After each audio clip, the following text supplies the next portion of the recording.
તિમોથીને Paul પ્રેરિતનો પ્રથમ પત્ર અને એનો પહેલો અધ્યાય. પાઉલ પ્રેરિતે લખેલા તિમોથીને પત્ર, એમાંનો પહેલો પત્ર અને એનો પહેલો અધ્યાય.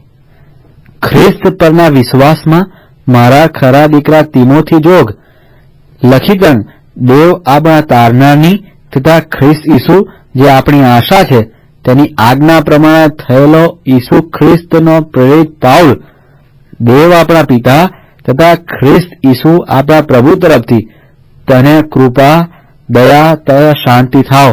હું મકદોનિયા જતો હતો ત્યારે મેં તને વિનંતી કરી હતી તેમ ફરીથી કરું છું કે તારે એફેસસમાં થોભવું અને તેના કેટલાયક માણસોને આજ્ઞા કરવી કે તેઓ જુદા પ્રકારનો ઉપદેશ ન કરે અને કલ્પિત વાતો પર તથા લાંબી લાંબી વંશાવળીઓ પર ધ્યાન ન રાખે, એવી વાતો વિશ્વાસ ઉપર આધાર રાખનારી દેવની સંસ્થાને ઉત્તેજન આપવાને બદલે ખાલી વાદ વિવાદો ઉત્પન્ન કરે છે.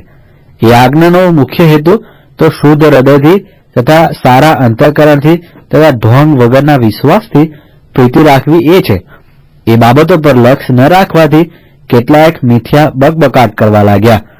તેઓ નિયમશાસ્ત્રના ઉપદેશક થવા માંગે છે, પણ પોતે શું કહે છે અથવા જે વિશે તેઓ ખાતરીપૂર્વક બોલે છે તે તેઓ પોતે સમજતા નથી. પણ આપણે જાણીએ છીએ કે જો તેનો યથાર્થ ઉપયોગ કરવામાં આવે તો નિયમશાસ્ત્ર સારું છે. આપણે આટલું તો જાણીએ છીએ કે નિયમ તો ન્યાયને માટે નથી પણ અનીતિમાન તથા સ્વચ્છંદીઓને માટે છે.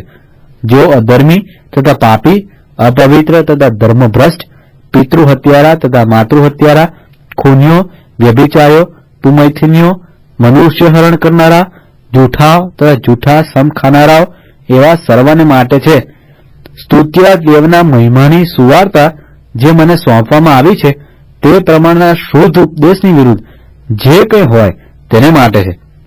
મને સામર્થ્ય આપનાર આપણા પ્રભુ ઈસુ ખ્રિસ્તનો હું આભાર માનું છું, કેમ કે તેણે મને વિશ્વાસુ ગણીને પોતાની સેવામાં દાખલ કર્યો.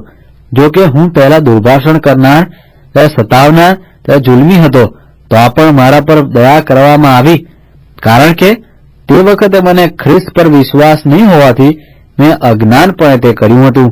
આપણા પ્રભુની કૃપા મારા પર અતિશય થવાથી મને ખ્રિસ્ત ઈસુ પર વિશ્વાસ તથા પ્રેમ ઉત્પન્ન થયો. આ વાત વિશ્વસનીય તથા સંપૂર્ણ અંગીકાર કરવાને યોગ્ય છે કે ખ્રિસ્ત ઈસુ પાપીઓને તારવાને માટે જગતમાં આવ્યો. એવા પાપીઓમાં હું મુખ્ય છું. અનંત જીવનને માટે જો ઈસુ ખ્રિસ્ત પર વિશ્વાસ કરે છે તેઓને માટે હું નમૂનારૂપ થાઉં માટે મારા પર દયા કરવામાં આવી કે તેથી તે પોતાની પૂરી સહનશીલતા મારા સંબંધમાં પ્રગટ કરે. જે સનાતન યુગોનો રાજા, અવિનાશી, અદ્રશ્ય તથા એકાકી દેવ છે, તેને સદા સર્વકાળ માન તથા મહિમા હો.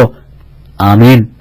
દીકરા તિમોથી, તારે વિશે અગાઉ થયેલા ભવિષ્ય કથન પ્રમાણે હું તને આ ખાસ આજ્ઞા આપું છું કે તે ભવિષ્ય કથનોની સહાયતાથી તું સારી લડાઈ લડ અને વિશ્વાસ તથા નિર્મળ અંતઃકરણ રાખે.